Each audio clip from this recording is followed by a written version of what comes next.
What's going on, guys? Welcome to another episode of You for the Rising of the Shield Hero Season 4. This is episode 6, and with me, as always, I have Blue Spade. Yeah, so following up on the last episode, they're getting ready to take the boat to Kutenlo, but of course, Naofumi is looking to bring in a few more people alongside with him. So they head back to Melromark just to meet up with everybody. But of course, Outlaw and Full end up meeting up with the old king again, and they end up bringing along some food that they made from the previous episode. Of course, the queen ends up telling Naofumi that, well, pretty much, I already assumed this, but it's confirmed that, the former king is related to Outlaw and Full. Basically, he's the uncle of of the two. Yeah, it felt like that was, I don't know, like the way it was presented in the anime, like it kind of felt like they glossed over that somewhat, like they just kind of mentioned it.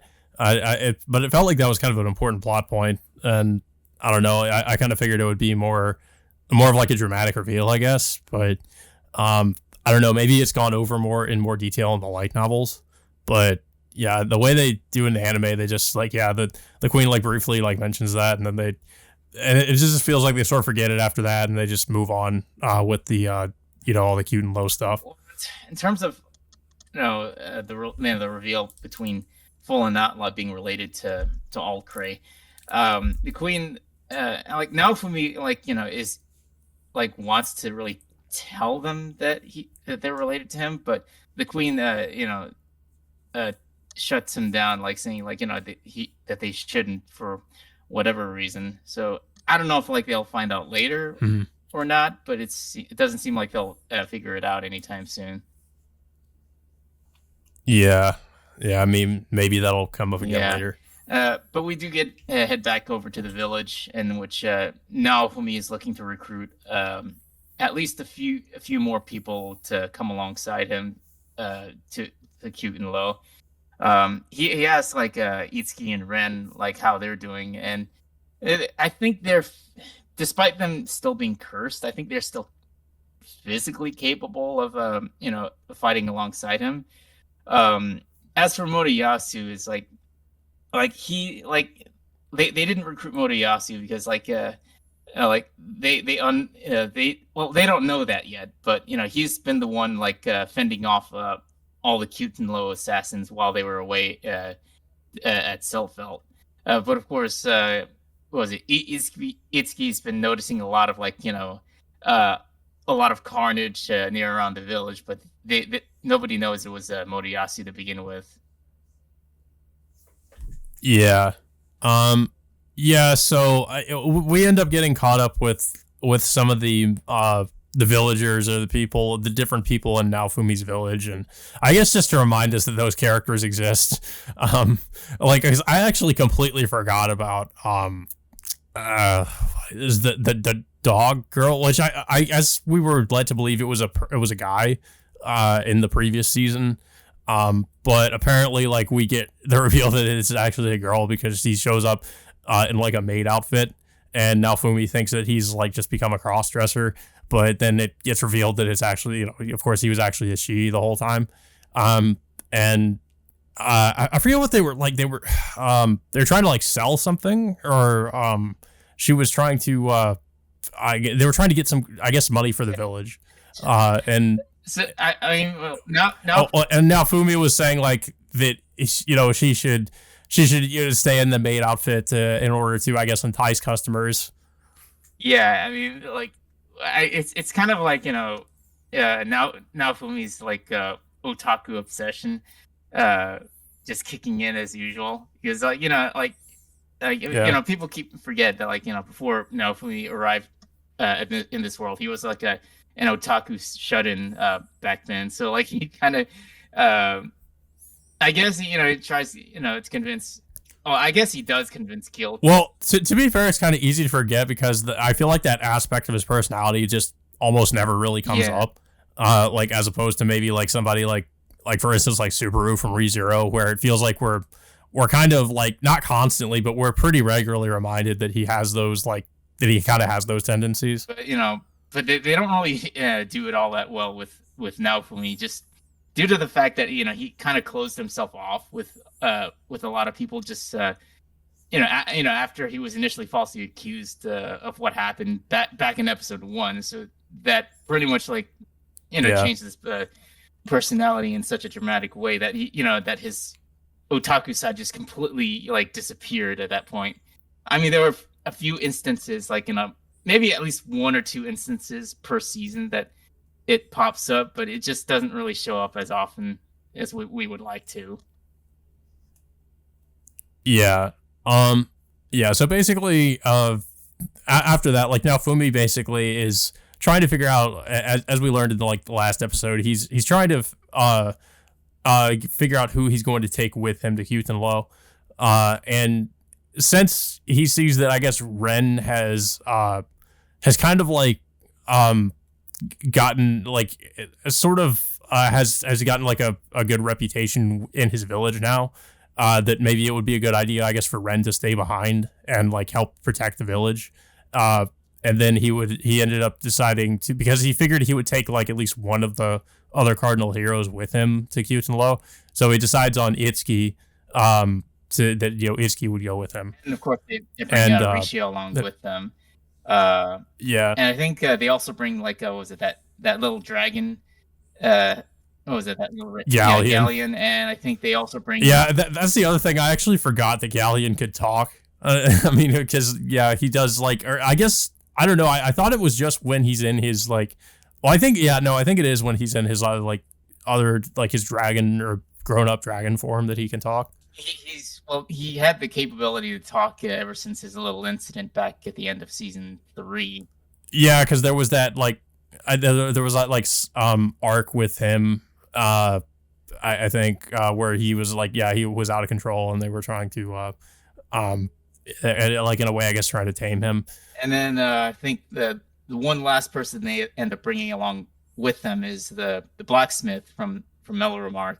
I think I forgot his name is I think he's Erhard or something like that. So the reason why well, of course, Erhard asked Naofumi if he can bring him along with him to Kyuten Low, but because he noticed that the weapons that the Kyuten Low assassins were using was something that I guess his mentor ended up creating. So he wants to go alongside Naofumi so he can go to Kyuten Low and supposedly find his blacksmith mentor. Yeah.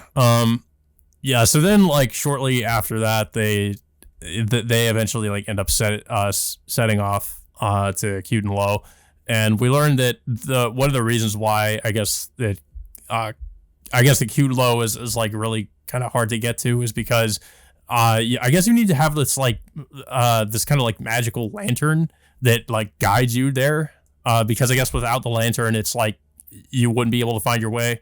Also, it's protected by these multiple whirlpools that are almost, I guess, impossible without the lantern to really navigate around. But of course, another problem that they're having to deal with is once they get closer to Kyuten Low, they're already attacked by assassins, which is unsurprising. So yeah, they do manage to somewhat fend them off and prevent them from setting off their bombs for destroying the ship. But then once they end up fending off the assassins, I think it was Naofumi, Raphtalia, Galleon, and Sedina all get sucked into this tornado water maelstrom something else too about the assassins that try to attack them is that I think it's revealed the cardinal hero's weapons are they can't really, I don't know, it's I guess they're useless against the weapons that are wielded by the assassins, that they can't really be taken down that way, because then we see they can be taken down actually I guess with more conventional weapons. It's they have this ability, which is revealed later thanks to Galleon.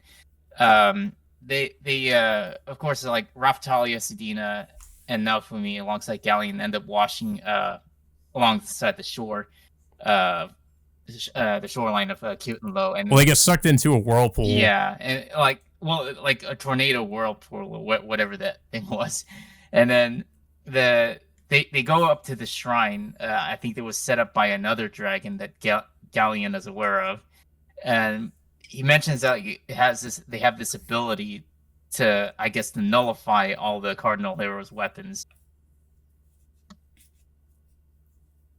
Yeah. And yeah, so yeah, I guess that's I don't know. I guess that maybe in that sense they might have to utilize like just more conventional weapons against the assassins. But also like there is another scene like that happens earlier in the episode where they kind of cut away to that fox woman we saw earlier, and she's like, we don't see who she's talking to, but she's basically like telling this person telling this person that that I guess that the Naofumi, or what they refer to him as the, or no, I don't know if it's Naofumi. They refer to somebody as like the false. I think it's directed at Raphtalia, because I noticed the assassins call her like the quote unquote false emperor or something like that. So and then the person that she's talking to, like while we don't see the person, like we see their ears, and she looks like a raccoon person, like Raphtalia.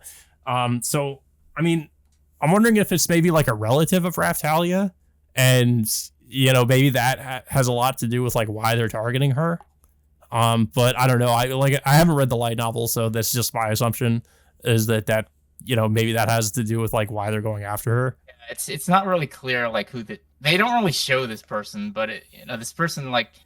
But it does seem like it's another like demi-human like raccoon person. Yeah, like another like what do they call? It's another Tanuki like demi-human. I think that's what it's called.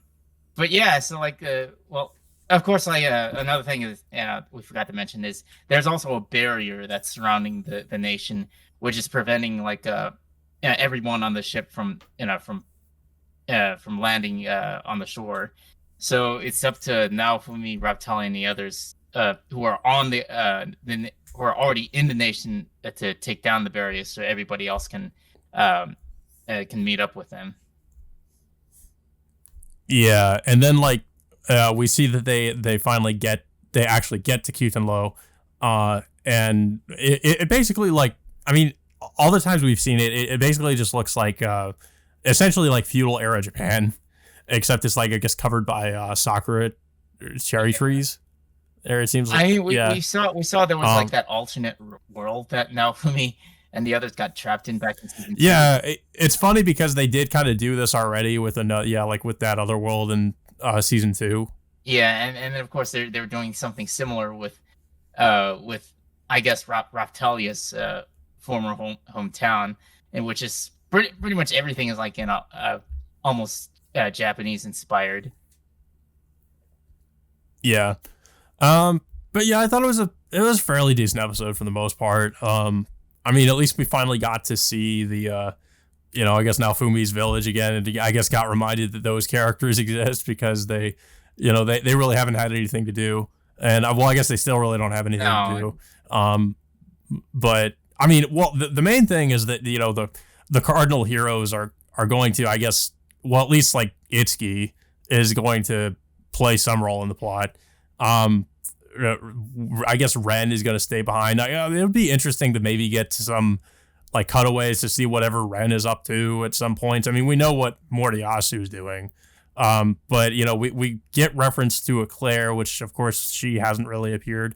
So maybe we could get some like cutaway to something happening with maybe like Ren and Eclair. Like maybe they could have some kind of like maybe give them a subplot or something. I mean, of course, I don't know like what happens later in the story, but I mean, I guess if I were doing it, I would just have them, like we see what Naofumi and Raphtalia is up to in Cute and Low, and then maybe like cut back to maybe give like Ren and Eclair something to do back in Naofumi's village, just so that they can get some screen time or something, because like they've just, I mean, for a lot of the Shield Hero, they've just kind of been they haven't really had much of anything to do, except maybe to some extent in season 3. But yeah, I don't know. I mean, it would be interesting to just to give them some character development.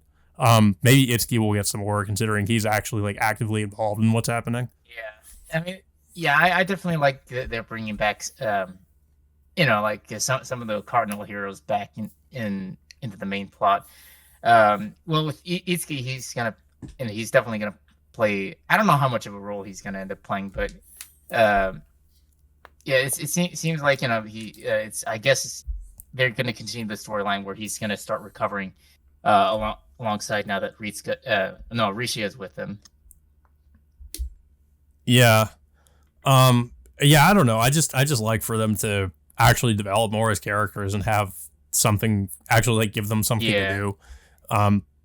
But yeah, I don't really have much else to say about the episode though. I don't know if you have anything else to say about it. I am glad that they're finally moving the main plot along. Well, actually, the plot, in relation to Raftalia's backstory, because let's not forget there's still that, there's still that great phoenix that they have to deal with, which obviously that's not going to be handled maybe until season 5. Yeah. I don't know. I just hope it's not a repeat of what happened with the turtle.